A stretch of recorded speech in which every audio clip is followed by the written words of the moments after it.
So our first speaker for this afternoon session is Ben Recht, and he's going to talk about going off the grid. All right. Thanks, Mauro.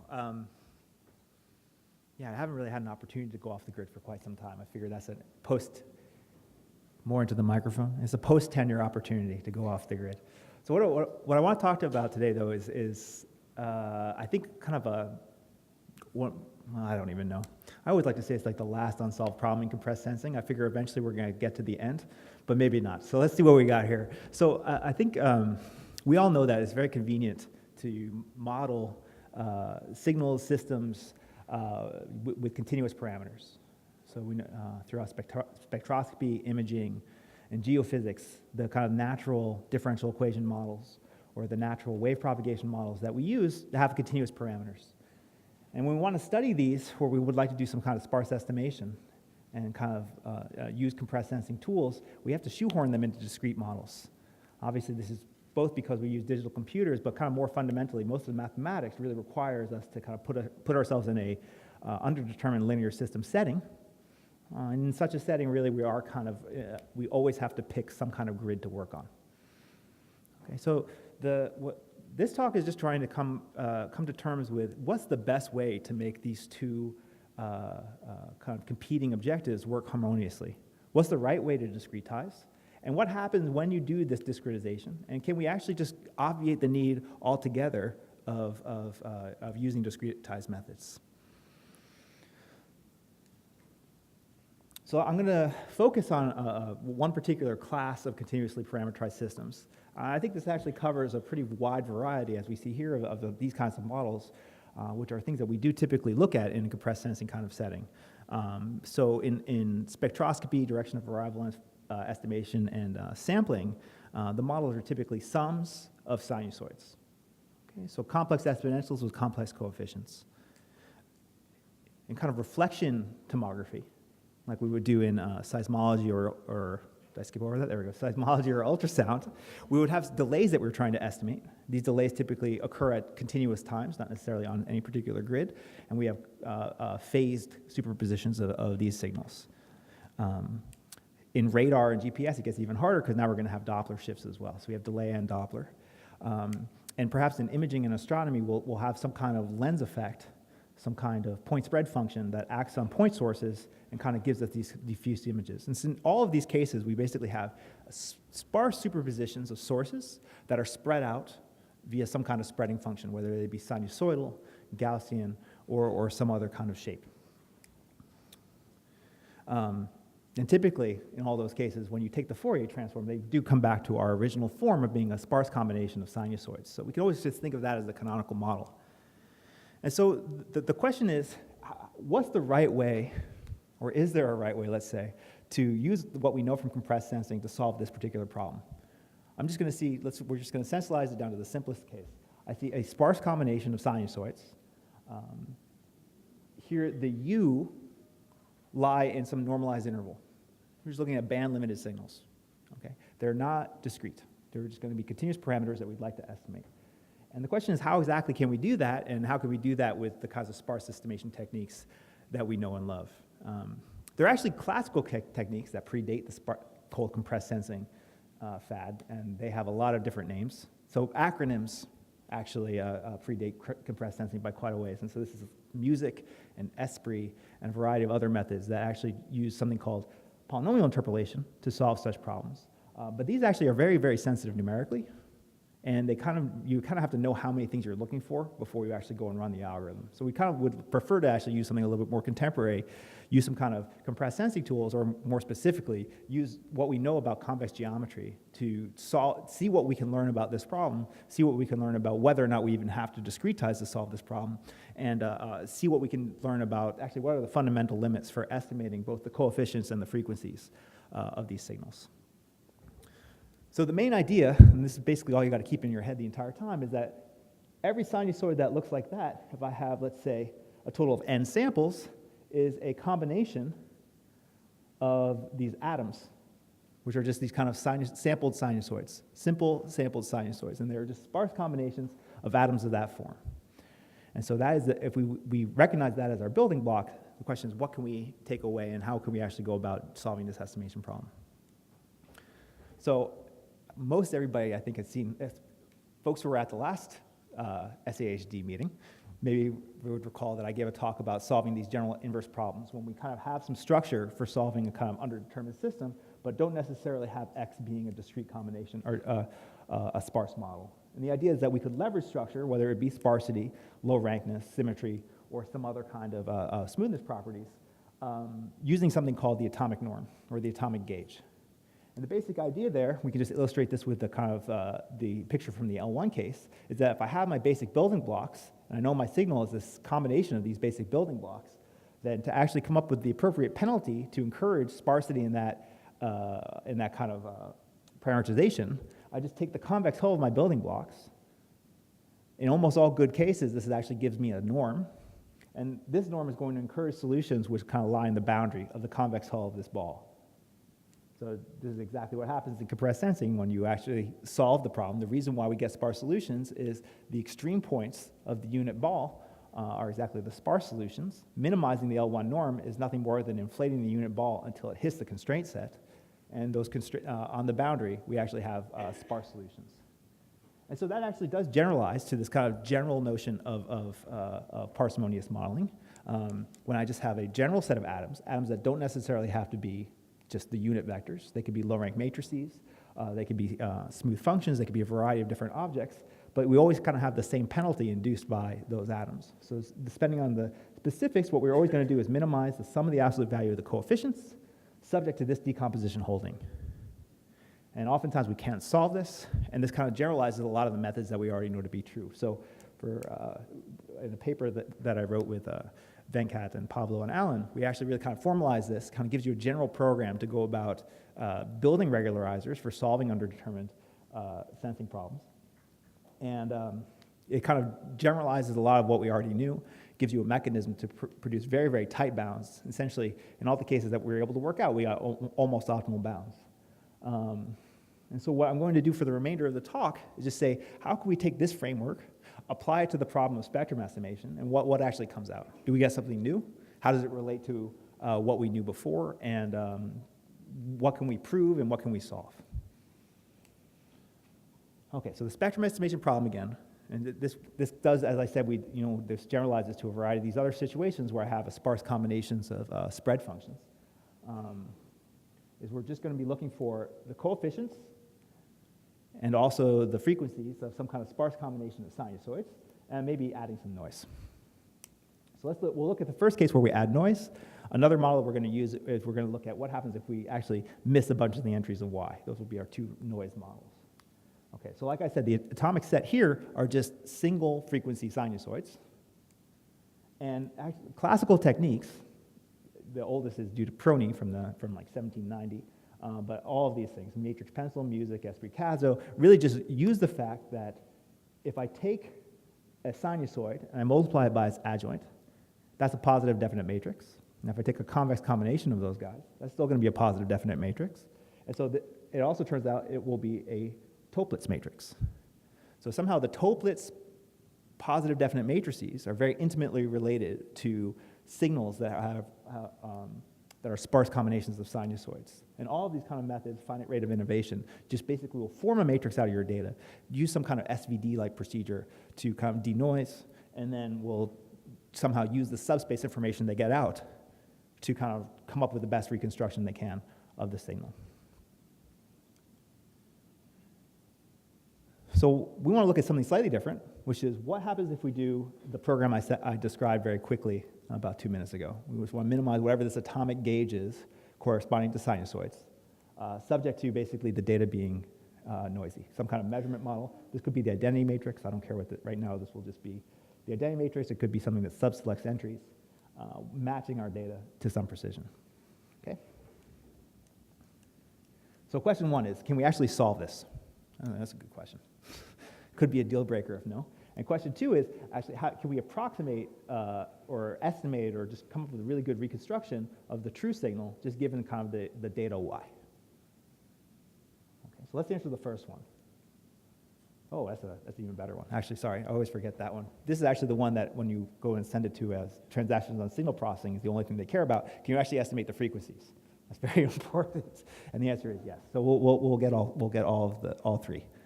Okay, so let's do the first one. How do we solve it? So what is the norm? Well, I kind of told you already.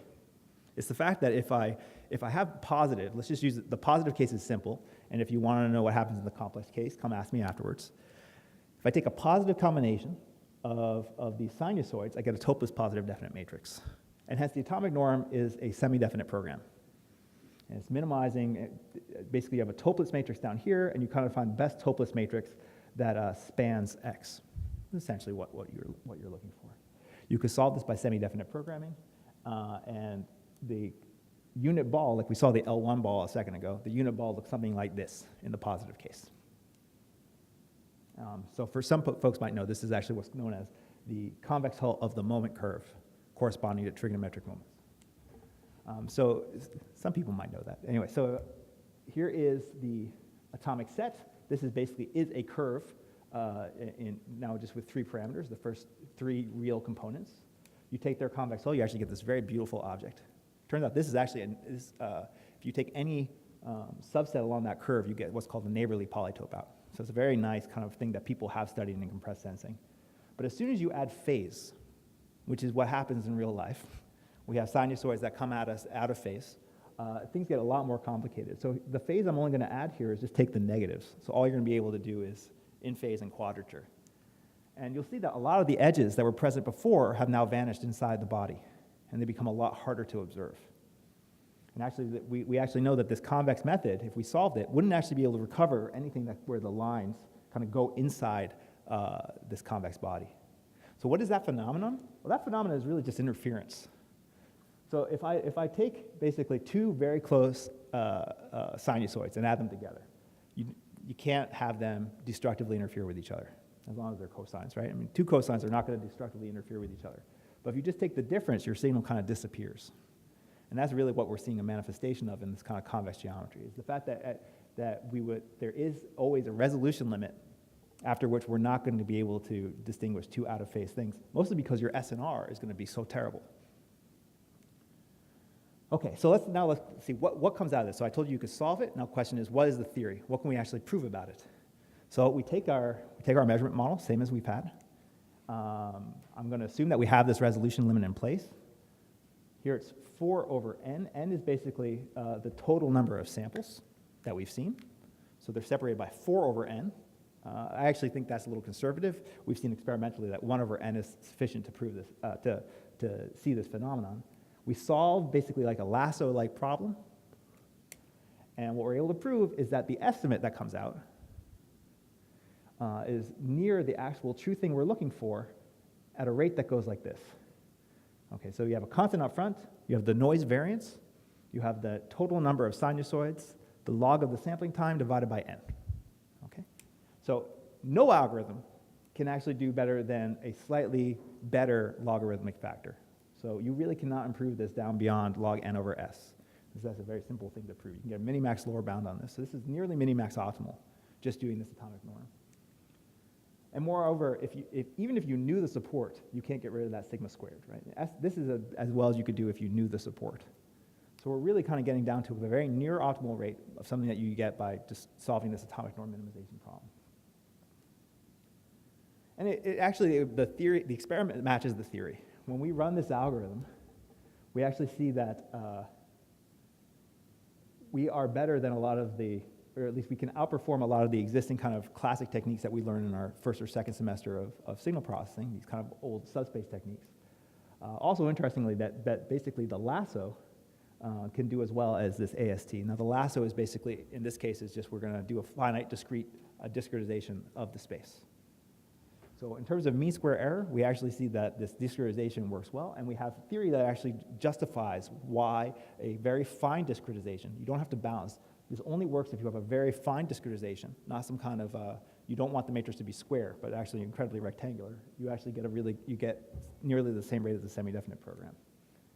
I'll skip that, that's for optimization. So I have one slide is for the electrical engineers, and the other half of the slide is for the optimization people. They like these things called performance profiles. Ask me later. Okay, so what was the third question? We have one more question left, which was how do I get the frequencies? Okay, so let's look at, now let's kind of get into more of the geometry of this problem. So I have a norm that I've defined. Okay? Every norm has a dual, and the dual is basically just going to say, let me take the maximum correlation between my vector and all the atoms. That's the dual norm. And it would correspond to the dual problem of the last thing I looked at before, is basically solving a problem involving this dual norm. So if you write this out, what this ends up being is the maximum modulus of a trigonometric polynomial. So the atoms are basically samples from some distribution. When you maximize over the phase, you get absolute values. And then once you actually put in the values, you see that all you're doing is evaluating a polynomial on the unit sphere, unit disk. Okay, so what does that look like? Well, it turns out that that polynomial is maximized, the modulus is maximized exactly on the support. So here's an example. We have a sinusoid that we generate at these frequencies from 0 to 2 pi, and I plot the corresponding dual certificate that comes out when we solve our lasso problem, and you'll see that actually the peaks are exactly where you would like to find those frequencies. So this is kind of a way of doing frequency localization problems without solving some kind of generalized eigenvalue problem, without doing polynomial interpolation. It's really just finding the peaks. And we've seen that this actually works very numerically stably. And we can prove that it works numerically stably. So I can go through the complicated definitions here. That's never going to work. But let me just say, that's why they're color-coded, so we could actually just say what they mean. You don't have to read the equations. So let's just say what these things mean. The blue is how many frequencies do I get that actually shouldn't be there, that are way far away from the true signals. The green is saying on the places that are close, I'm going to weight proportional to the distance how bad my estimate is. So I really would like that number to be small too. This is kind of like a variance of my estimate in these kind of green regions here. And then finally, we kind of have just how well am I approximating the mass inside this kind of, inside that window. These are kind of these three things that we pulled from the literature. And we see that we can prove, and the really important thing here is that all of them go to 0. All of them go to 0 with the observation time, and we can actually quantify on a finite window how they're going to 0. And we could compare these again. Oh, these are performance trials. Look at the bottom one. We could compare these again to the existing algorithms of music and CADSO, and you see that actually over wide ranges of SNR, this algorithm does actually do better jobs of frequency localization than the kind of classic subspace algorithms. So as one last example, let me do one more final example here, and that's the kind of, now we're going to get back to compressed sensing. Let's look at one more interesting kind of problem, which is, let's say I look at, instead of all the samples, a subset. And actually, now that I'm thinking about it, I should have put in that phantom image from that Justin made. This is actually kind of one of the original ideas in the original compressed sensing papers on a grid from, like, if you look at one of the early papers by Candace, Romberg, and Tao. They're saying, if I want to actually sample an image, I don't want to collect all the samples. There are actually systems and architectures where it might be just as easy to collect a small subset, and actually might be faster for some reason to collect a subset of these samples. And that was the initial notion of what compressed sensing is, right? But we want to look here as we're now off the grid. We actually want to say, I'm not going to restrict a grid. I'm not going to have any kind of restrictions on the coherence of a dictionary. I actually do not care at all. I'm going to actually have very coherent signals, right? I'm going to allow all possible models. So two signals that get very close to each other in frequency are going to be incredibly coherent. I'm going to keep them in the dictionary. The question is, can we actually still solve the compressed sensing problem in that continuous domain? So what are we going to do? Well, we're going to solve the same optimization problem I kind of told you about before. We're going to minimize this atomic norm function, subject to just equality on the samples I see. Okay, so ZT equals XT just means on the samples I see, we're going to enforce that Z should have the values of X. Everywhere else, we're going to let it be whatever it wants. Now, even in the case when there's zero noise, I don't know of any other algorithm that can solve this particular problem, other than, well, we'll see in a second. Okay, and then again, we can extract the frequencies using duality. Okay, so I have my signal, I want the frequencies and the coefficients. In a paper by Candace and Fernandez-Granda, they actually showed that this, basically, they call it a total variation norm. It's completely equivalent to this atomic gauge, but everybody, we always invent lots of terms for the same thing. That's fine.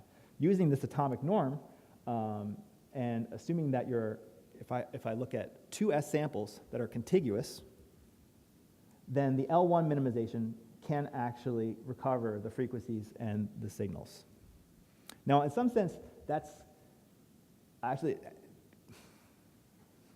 neither of them are here, so I'm going to say something slightly mean. In some sense, that's not a surprising result at all. We actually knew that if I have two S samples, I can actually recover the frequencies and the coefficients exactly, just using Prony's technique and polynomial interpolation.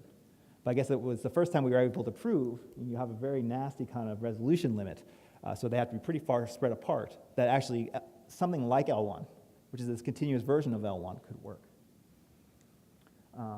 But with Gangwo Tang, Bajri Bhaskar, Pari Shah, and myself, what we were able to show is that now let's take the compressed sensing case, where I have a much longer observation time, where I have a much finer grid of samples. I've just thrown almost all of them away. So now the frequencies are separated by 4 over n, and it's substantially larger than S. But I'm only going to look at S, log n components. Okay. So it's basically the same number of samples, but now have kind of like a little bit of jitter. Right? I'm basically saying that these samples can be, they're on a grid of size n rather than a grid of size S. Then you can get them exactly. This is exactly the kind of Candace and Romberg result off the grid. Okay, so and basically what this is saying, and one way to interpret it, and I'm assuming this is what I'm going to see in Rachel's talk, but we'll see if this is foreshadowing or not. Really, the assumption here that the frequencies are separated is that on the true support, the actual the atomic signals have a big dot product. But we don't restrict that off the support at all. Off the support, signals can have be as arbitrarily correlated as you want. So off the support, they have to be separated. You have to have a little bit of separation. On the support, we require nothing. I think that might be another way to interpret it. And so that's basically saying we're not balancing the coherence of the dictionary as we make the number of samples get really large. There's no coherence balancing at all. So just to show that you can't just do the lasso to solve this problem, here we're just comparing base of pursuit at different oversampling factors, just making the grid tighter and tighter and tighter. So 4 times the number of total samples, 16 times the number of total samples. This is n, so 4n, 16n, 64n, and then running the SDP. This thing, I guess, in this case, I do have to explain this performance profile. This is basically the cumulative distribution of when am I within a factor of beta of the best algorithm. So I have 4 algorithms. We want to say when is my algorithm within a factor of beta of the best one. And this is basically saying up to about 10 to the minus 4, the semi-definite program is always giving you the best reconstruction of these signals. It's getting them exactly, and it's getting them substantially better than the lasso. And I think this is actually kind of better demonstrated by this plot. So here we have a circle. We have the frequencies on the circle. The semi-definite program is giving you perfect interpolation of where the support is. Off the support, when we have a very coarse grid, we get a lot of spurious signals. The thing that's interesting is that as the number of samples grows, and we get to something like 64 times oversampling, so we have basically now a really rectangular dictionary, an incredibly coherent dictionary. We're getting very good localization. And if you zoom in on this, what you'll see is you'll have the true peak, and you have 2 peaks on either side. So basically, it's kind of nailing it exactly. You say it's inside that window. Can't prove that. It's just what we've been seeing. So moving forward, what we're hoping to do is actually now take the analysis that we've done for signals that are purely of the form of convex combination of sinusoids and extending them to these kind of more realistic settings that come up in these applications. So trying to see what happens as I bring in more point spread functions. How does that change the problem? What does that tell me about separation and resolution? And actually, how do I solve those problems as well? It's kind of where we're going forward from this. So I'm impressed with myself that I'm actually going to hit 25 minutes on the nose. I don't know how that never happens. Okay, so what's nice about this framework is actually that there is we we just basically followed our nose through convex geometry. We said, look, you tell me what the atoms are. I'm going to tell you that this convex Hall norm is going to actually should be the right thing to do. And actually following that down a train that nobody had actually looked at before we had basically been recovering results that people had seen before, following down a train that no one had actually looked before, we did actually get finite sample guarantees. I don't know of any other algorithms that actually can give the same kind of guarantees on finite sample windows that are nearly optimal for the spectrum estimation problem. And I think that this should extend to a lot more problems in signal processing, including things that might arise from PDEs. Over lunch, I was talking about things about deep learning. Who knows? Maybe this actually is another way to actually understand a general way to construct regularizers and regularizing solutions to even more problems. So we have a good test case, and we're hoping to do more moving forward. All right, and with that, I'll take any questions you might have.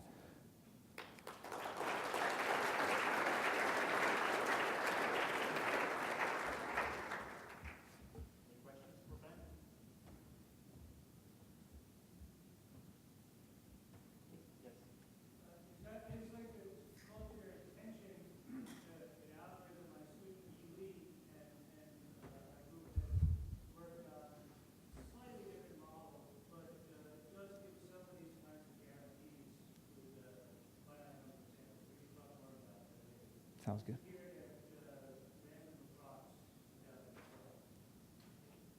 Okay, sounds good.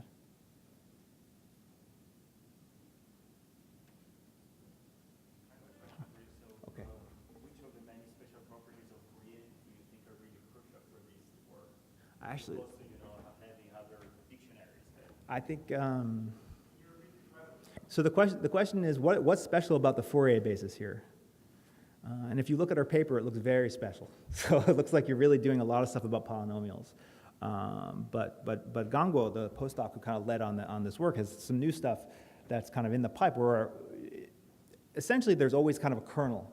This is something that Tommy taught me 10 years ago, so it kind of sticks with my heart. At some point, if you have something that you're sampling from, we know that there's actually a kernel that underlies it. And it just really seems that it's properties of that kernel that you have to localize, and that generalizes well beyond Fourier. You can actually just say, what do you need the kernel to satisfy to be able to do this kind of separation? And that seems to be very general.